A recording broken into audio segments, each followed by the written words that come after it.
Every year, my dad and his best friend Billy would take my sister, me, and all the other kids on what they termed a snipe hunt when we went camping in Wisconsin with other family friends. If you are acquainted with snipe hunts, you are aware that they are essentially pranks. It was merely a method for my dad and his friend to think of new and exciting ways to get all the kids worked up about something. Snipes don't really exist. They told us that snipes are extremely hostile, avian-like animals that typically hide in trees and emerge only at night. Since we were little, we devoured this material. My sister and I used to become really thrilled every year, believing that we might finally get to witness a snipe. It was the same this year. On the second day of our trip, my dad and Billy headed off on their mission after all the families had settled in. They swore they heard one last night outside the RV, and they told all the kids that they were going to attempt and catch a snipe tonight. They said we could come if anyone wanted to. All the kids were obviously quite eager and a little scared right now, but my sister and I were prepared. All day, we were excited and full of anticipation. When the sun finally began to set, my dad gathered the children together. A few children had sticks in their hands for defense or combat, and one child even carried a wooden sword. As we all started to move into the woods, my dad mentioned that Billy had run ahead to scout out the location.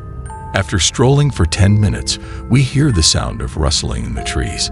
As we all glance up, Billy leaps out, covered in blood, and shouting that he was hit by a sniper. The children all began to yell and flee, and as I was only 8 years old and didn't realize it was a joke, I also began to run. I ran through the woods, not knowing which way to go, until I came to a tree with a large shrub within that I could hide in. I recall doing my best to contain my tears and make no noise. After a few minutes of silence, I peered out from the bushes, and that's when I noticed it. Something that looked a little bit like a dog, but with very long and narrow legs. Its head was twisted and malformed, and all I could make out of its weird body were sparse fur patches. I had no idea what it could be. It passed slowly by, and even though I was quite a distance away, I could hear some faint moaning. To be honest, this stuff captivated me. Although I didn't want to look at it, I was powerless to turn away. The longer I looked at it, the more intense and peculiar was the feeling of dread I was experiencing. That's the only way I can sum it up. Years later, I probably didn't really comprehend the meaning of those kinds of emotions because I was so young. I simply recall experiencing these kinds of days or trances. Suddenly, I heard someone calling my name and the sound of leaves and twigs crunching in the distance. The object I was gazing at came to a halt and fixed its lifeless gaze on me. My father grabbed my arm and pulled me up, scolding me for running so far, and said it was only a joke. He apologized and broke our shared gaze. Though unsure he was experiencing a wide range of emotions, I was only worried about this thing. I pivoted to see if it remained, but it had vanished. I heard nothing about it fleeing. I informed my dad what I saw, and that I thought it might have been a snipe as we made our way back to the camp. He replied it couldn't have been, of course, and that was the year I discovered snipes weren't real. I'm not sure what I saw that evening, looking back. For years, I convinced myself that it was just a large coyote, but I couldn't figure out why I had a gut feeling it wasn't. My instinct told me that was what it was, but I didn't know that until I read about skinwalkers. I still don't have an explanation. Anything might have been the cause. Who knows? I was a pretty little child at the time. However, occasionally, even now, during my bike rides or hikes in the woods, I get a glimpse of it observing me from the corner of my eye.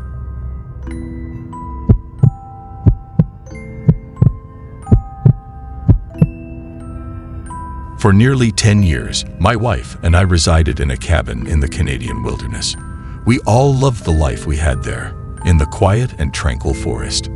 Our cabin was situated in a remote area with no roads even connecting it. Still, a few miles away from us resided a number of other families in cabins. We would frequently swap and get together for dinner. So over time, slender, faint trails developed between our cabins. We raised a variety of cattle on our tiny vegetable farm. For years, everything in our life was peaceful and pleasant, but then everything changed drastically. As usual, I was reading in our living room late one night when I heard the cattle begin to run around erratically outside. Since this was somewhat unusual for this late in the evening, I went to the window that overlooked our backyard and pulled the curtains. On the far left edge of the field, every cattle moved rapidly as though they were fleeing from something. I moved my eyes to the right, where I could see very little through the gloom, but after a moment I could see a large deer standing partly behind a tree that faced the house. It was staring directly at me, perfectly still and motionless. I felt really uneasy, but I couldn't tell if it was staring at me directly. Though I couldn't understand why the cattle would flee from a deer, I closed the curtain and resumed reading because there wasn't any risk. Before my wife wakes me up in the middle of the night, a few more weeks pass as usual. What is happening? She instructed me to shut up and pay attention. Her eyes were filled with fear, as if she had been up for some time. I heard something moving gently around the cabin very quietly. The sound traveled the entire circumference of the cabin, sounding like someone dragging a stick along the walls, and then it stopped. I got up right away, checked on my kids in their room, then took my hunting rifle and walked around to all of the windows. The last window I looked out of was my bedroom window, and that's when I noticed the same deer, standing motionless in the dark woodland, staring directly at me. Once more, I had never witnessed an animal behave in such a way, and I couldn't figure out what the noises around the cabin were. I shut the curtain since I had a gloomy mood. I had no idea what was going on, but I was starting to get nervous about it. Even though I didn't think in the paranormal or possessive, I had trouble understanding this. I made the decision to go for a lengthy walk the following morning to one of my neighbors' cottages to see if they had heard anything strange recently. I informed my wife to make sure everything was closed and to keep the kids inside the home before making my way down the path. I spent the first mile or so trying to think of any plausible explanation for what had been happening. However, the more I considered it, the more fearful I became. I had a strange feeling halfway to my neighbor's cabin, and nearly immediately after, I heard leaves rustling behind me. I turned back and saw the deer's eyes as it stood just in front of me, perhaps 15 to 20 feet down the path. I felt shivers down my spine as I stared into its eyes and saw that it had small pupils and a white iris, which set it apart from human eyes. I practically started crying as I hurried to my neighbor's cabin after turning around and seeing something that I couldn't even believe was real. Fortunately, when I got there, my neighbor was home and helped me settle in. He looked concerned about me, but not in the way I had anticipated. He didn't even appear shocked when I told him what I had witnessed. He started talking to me about his thoughts about the Navajo Skinwalkers while we were sitting in his cabin. According to him, they would only appear if you had upset them or if they needed anything from you. But the fact that he was talking about it appeared to calm him down, which just made me feel more afraid.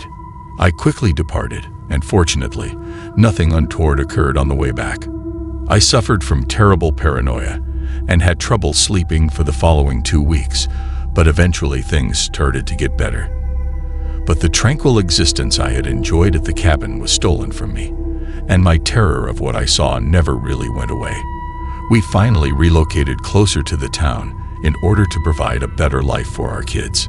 Nearly 15 years have passed since the events, and I still haven't shared with my wife or children what I witnessed on the route, or even what my neighbors told me. I'm not sure why exactly, but I feel compelled to keep them out of it for some reason. I believe that's the reason I've been holding it inside for far too long and felt the need to write it down and share it now.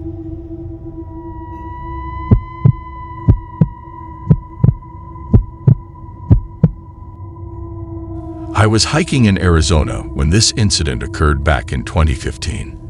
After a brief section of desert, the trail ascended a medium-sized mountain and reached a passage that resembled a canyon at the summit. I used to decompress and escape the stress of daily life by going on 8 to 10-hour walks by myself. In any case, it didn't appear to be a well-known route because it was quite difficult to discover and there was no parking close by. It was obscured by a thicket of plants and the trail was worn and faint. It wasn't like I was constantly bumping into people on high-traffic trails, so I wasn't too concerned about the path being unidentified. However, I never really looked for low-traffic trails. The trees grew increasingly parched as I descended, and eventually the majority of them appeared to be dead. Many had toppled over the trail, or had several heavy branches come off.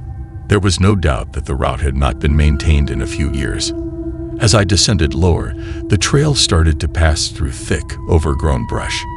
I continued walking because I could tell I was still on the trail because of how apparent the path was. But that's when I heard a really definite sound. There's a whistle blowing up the mountain. I heard the whistling hold a few notes before stopping, although it was quite weak. Admittedly, it was eerie and unsettling, but I assumed there was another person following up. That was the only thing that made sense at the time. After 20 more minutes, the same tuneful whistle appears to me once more, although this time it's considerably closer and louder. This time, I was a little more afraid, but I wasn't going to abandon the trail because of a guide whistling close by. I continued climbing for nearly a quarter of a mile, carrying my pocket knife in case something happened. I had to go around the river since a tree had fallen directly across the route, and the prickly branches made it tough to get over. After taking a few feet and turning to the right, I saw a little valley that was probably once home to a river. But in the center was a little den constructed out of big sticks. Its sophistication convinced me that it was a creation of man. I began to put the whistles in the den together, thinking that maybe someone lived here. I decided I had to leave the valley immediately, since I had a nasty feeling about the whole event. But as I was turning to go, I heard the same whistle coming from behind me. I turned to face the den fast and felt my heart halt in horror. I was shocked to see a goat standing directly behind the valley, where I had heard the whistle. It stood there unmoving, and I felt like its eyes were peering right into mine. Its size in comparison to other ones I'd seen in the neighborhood also caught my attention. At this moment, I was completely out of control and unable to process the entire incident. It took me a few seconds to gather my composure, and then I gently started to go back, still facing it. However, when I retreated one step, it opened its mouth in an odd and slight way before letting out the identical whistle that I had heard far too often. I ran down the mountain, falling over rocks and trees several times as my dread took control. As I reached the trail's end, I heard the whistle one last time, drifting quietly down the mountain. I had never shared this encounter with anyone because I felt that no one would ever believe me and that I would just come out as a coward. However, I was unaware of skinwalkers until lately, and upon further investigation, I came to the conclusion that this might be the sole explanation for what I observed.